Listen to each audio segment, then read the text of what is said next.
What's up, everybody? Welcome to Podcast Now Back to the Past. I'm Alex, and for this video, I thought we would look back at Knockout City. Now, this one is extremely special, and I tend to try to make these videos line up with, maybe there's a sequel, or maybe there's something kind of big with the game. Well, today is certainly a big day for the game, because if I'm not mistaken, the game goes offline forever today. So this is the death of Knockout City that kind of we're talking about here. So, if you find this video and you say, oh yeah, Knockout City, I remember that game, maybe I'll go play it. Don't bother with that last step because it's no longer available. But honestly, this was a game that I loved, and I went back to play it about a week ago, right before, recording this video, because I just wanted to, well, number one, experience it one last time, because you're not going to be able to experience it after that, and number two, kind of going into it, right, when I went back a week ago, kind of saying, okay, I remember this game being a blast. I loved, and I would say that word, I'd use that strong terminology, I loved that game. Is it still good? Like, was I mistaken,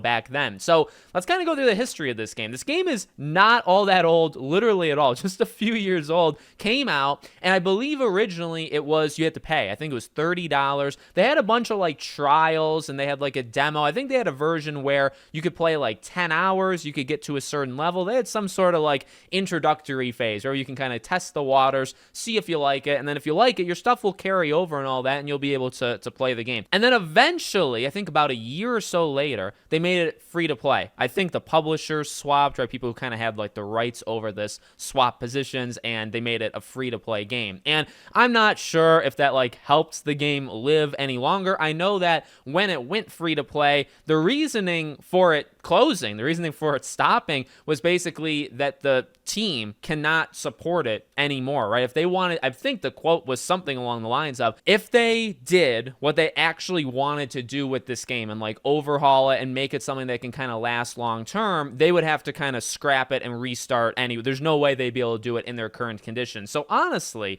it is possible that maybe the game comes back in a Knockout City 2 kind of thing, or just some sort of different game that's basically the same thing, but kind of designed from the ground up to be, I guess, a live service game. Because again, remember, this game at the start was not, and then eventually was changed to be so. And I'll be honest, I didn't look into at all the actual live service elements. I know there's been multiple seasons, and the seasons have brought different things to the game, primarily, at least interest-wise for me, being the maps. Nothing else, the currency, whatever you can dress up as or whatever, I could honestly care less about that. What I want to talk more about is the gameplay, the actual game. The world truly, look at the title one more time, the world truly wasn't ready for this game, because I think this game is legitimately good, and I'll tell you, going back to it about a week ago, I crushed it. First match, a little rough. After that match, I became the god that I once was. Now, you'll probably, as this video goes on, see footage of me playing it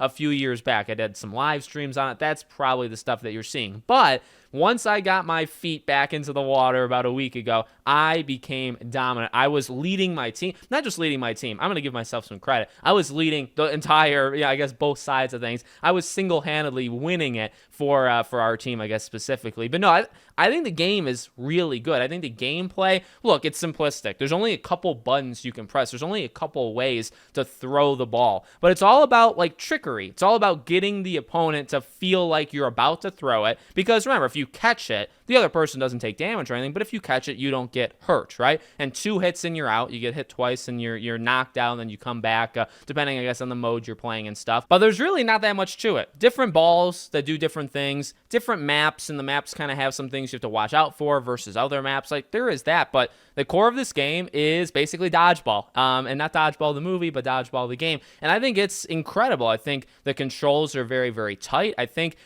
just the gameplay loop of whipping a ball at somebody or catching them when they're not looking at you, maybe they're focusing on your opponent and you whack them in the back of the head, or there's nothing better than when you're like one-on-one and you only have like one ball, or maybe each of you have one, and you're, again, trying to fake the other one out. You're doing these jumps. You're trying to curve the ball so it doesn't go straight, right? Maybe you try to do the curve so it comes from their left or right, and then they throw the ball, and you catch it. You both catch it. You throw it again. Maybe the balls hit each other. They go off. You got to go run and get it. You knock into them, because you can do that, right? You can kind of like shoulder slam them. I think the game is downright fun. I think the game actually works extremely well.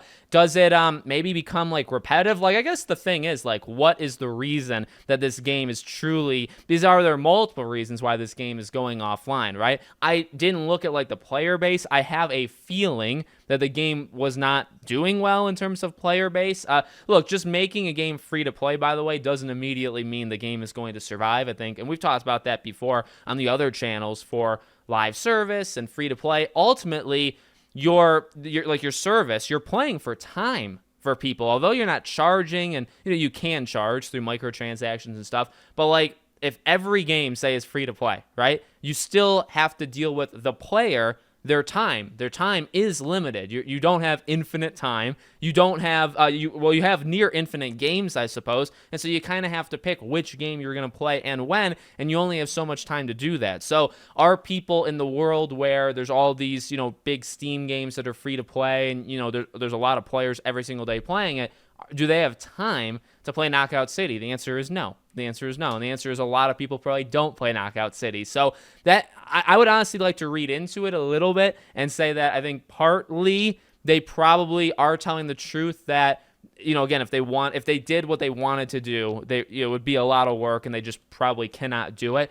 But I think the other side of things is, yeah, the game's probably just like not working out too well. I will say this though, this is an example, and we've seen this kind of here and there, and I think we're going to see it a whole lot more as time goes on. These games that, well, remember, originally you paid for this game and then you just take it offline. Now, when the game is only online, right? When like the core of what you do in Knockout City is you play against other people, and then you paid for that, and you remove that game just period. You shut down the servers, nobody can play. Well, people spent money on that. So that's that preservation of games that really with this third channel, I've become more and more invested in. I've bought several like older games. I'll maybe do a video on that in the future. I am into that. And I do think, honestly, it's pretty important. And also, it's a little aggravating, right? If you pay money for something and they say, oh, we're just kind of done with it. EA is in the middle of doing it / about to do it with the Battlefield Bad Company games 1 and 2, right? Like, it's just not right. But what makes this one more scary is this game, I believe, was like June of 2020. So I think this game is just 3 years old. I mean, it's really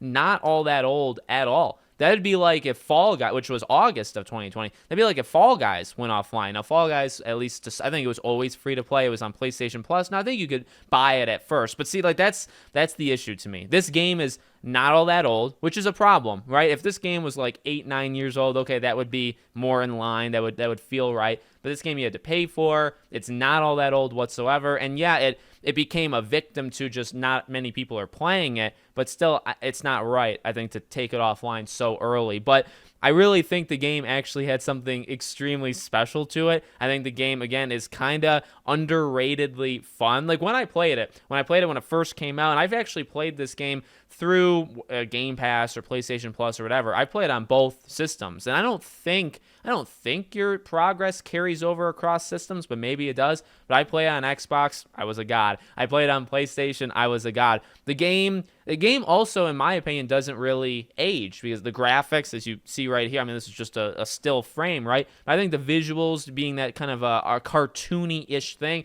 I think the visuals honestly look really good, and it's just, again, more about that tight gameplay. I think when you have something that's so simple as, a couple buttons, jumping, double jumping, dashing, again, like your shoulder kind of strike, throwing the ball, couple different, maybe 3 ways in all, right? Because you can just whip it at them. You can curve it, or you can then throw it like a bomb, coming down on somebody. You can throw each other. You can obviously, again, throw the different balls that maybe it's like the police one, which gets them captured. There's the bomb one. I mean, it's not all that complicated, and it's only, I believe, is it 3v3? Like, it's really, at least that's, maybe there's more modes that I was just unaware of, but I always played it 3v3. It's not that sophisticated, but at the same time, because it's just the core is so small, I think it worked. And to me, I don't know, like, did it ever get old? Well, I did stop playing it, but I don't really think that's fair for me to, for me to be an example for that, because I just play so many other games.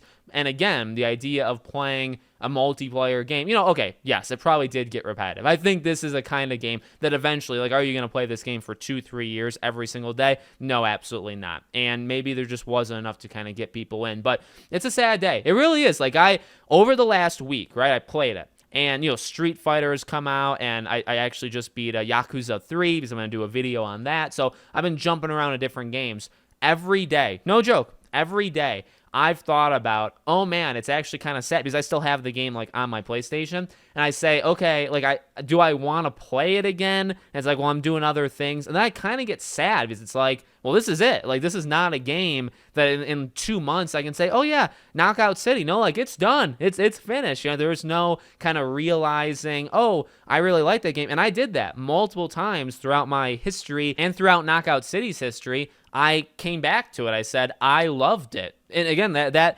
beta trial phase, whatever it was, however much you can play the game, maybe it wasn't 10 hours, maybe it was to a certain level, whatever it was. I remember just loving it. And then it was like, okay, well, I think now you have to pay for it. I didn't really want to do that. I don't think I did it for a while. I don't think I ever bought this game, but then I believe it either came on Game Pass first, or then it went obviously free to play. And once that happened, you could play it anywhere, right? But I found myself over the last several years going back to it. And every time I go back to it, well, number one, again, there's that curve where it's like, okay, well, am I gonna suck? And yeah, the first match I do suck. You're trying to learn the controls. You try to figure out what buttons even do what, because you just don't remember it. But then once you get into the hang of things, because it is simplistic, it's kind of easy to get into. And that's just about, again, that skill of waiting the other person out, kind of like camping around, not camping, I guess you don't just sit there and wait, but looking around a corner, maybe you see a little battle breaking out and you say, I can hit that person in the back of their head, and they wouldn't even know it. They wouldn't even see it coming, and then you do it, and it just feels really good. But it doesn't hurt